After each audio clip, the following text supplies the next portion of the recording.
Her dream was stolen, but not broken. My name is Sophie. I am 24 years old. I grew up in a small town in Australia with big dreams in my heart. For 5 years, I worked 2 jobs, day and night. Every dollar I earned, I saved. I had one goal, one dream: to open my own café. I believed in myself, but more than that, I believed in love. Then one day, I met Daniel. He was charming, polite, always smiling. He looked into my eyes and said, "You are special, Sophie. I want a future with you." No one had ever said that to me before. My heart felt full. We spent time together, coffee shops, beach walks, late-night phone calls. He listened to every dream I had, and then he said something that changed everything. "Let me help you.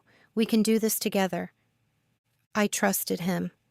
I told him about my savings. $50,000. Money I had worked years for. Money that was everything I had. One evening, he held my hand, looked into my eyes, and said, "Let me invest it for you. I know people. I can grow it fast. In 6 months, you will have your cafe, bigger than you ever imagined." I hesitated, and then he whispered, "Don't you trust me?" And I said, "Yes." I gave him the money. He kissed my forehead and said, "You won't regret this." The next day, he didn't text. The day after, his phone was off. By the third day, his number no longer existed. My heart sank. I went to his apartment. It was empty. He was gone. And so was my $50,000. I couldn't breathe. Tears ran down my face, and deep inside, I screamed, "Why? Why did he lie to me?"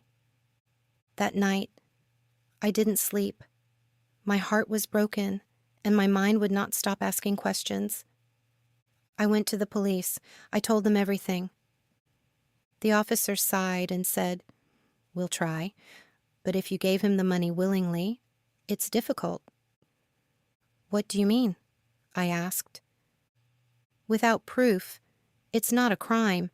It's just betrayal." Betrayal. That word felt like a knife in my heart. I went home slowly, ashamed, broken. My friends didn't understand. "You should have been more careful," they said. "Why would you give him that money?" So I stopped talking. I stopped smiling. I stopped trusting people. Each day felt like a year. I had nothing left. No money, no dream, no trust. I was alone. But deep inside, a small voice whispered, "Stand up, Sophie. Don't let him win." And in that moment, I made a decision. I will not give up.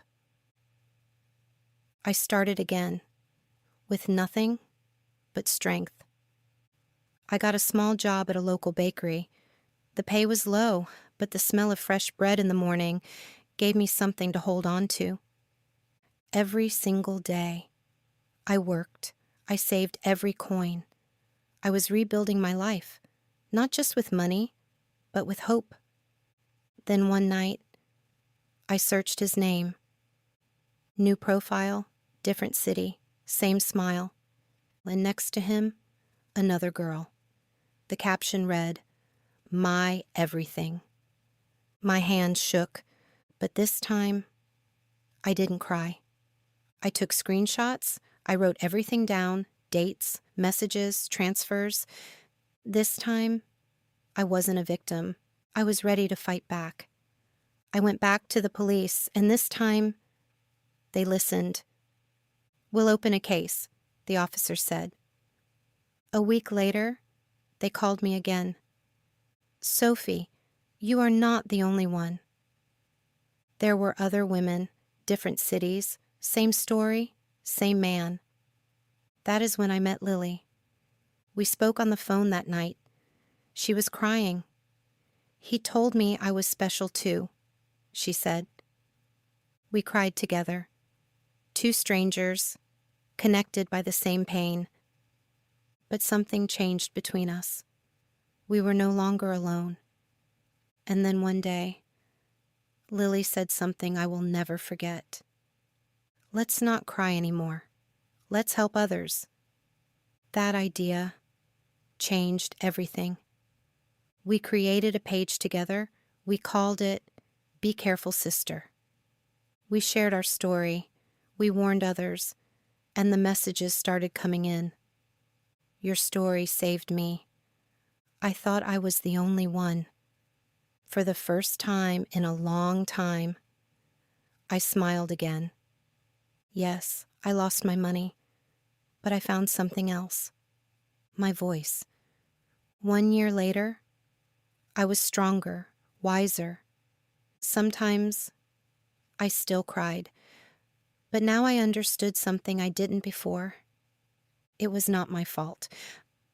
I looked at myself and said, you loved, you trusted. That is not weakness. That is beautiful. I wrote a letter to myself. It said, you lost $50,000, but you found yourself. And those tears, they were not pain anymore. They were healing. Lily and I were invited to speak on a local radio show. We told our story, and we told every woman listening, you are not alone. You can begin again. That night, I looked up at the stars and whispered, thank you for my pain. It made me who I am. And in that moment, I realized something powerful. This was not the end of my story. It was just the beginning. If this story touched your heart, share it with someone you care about. Because you never know. You might be the reason someone changes their life forever. And don't forget to subscribe for more English stories like this that touches your heart. Hit the bell icon to get notified when we post new videos. Your support means a lot to us.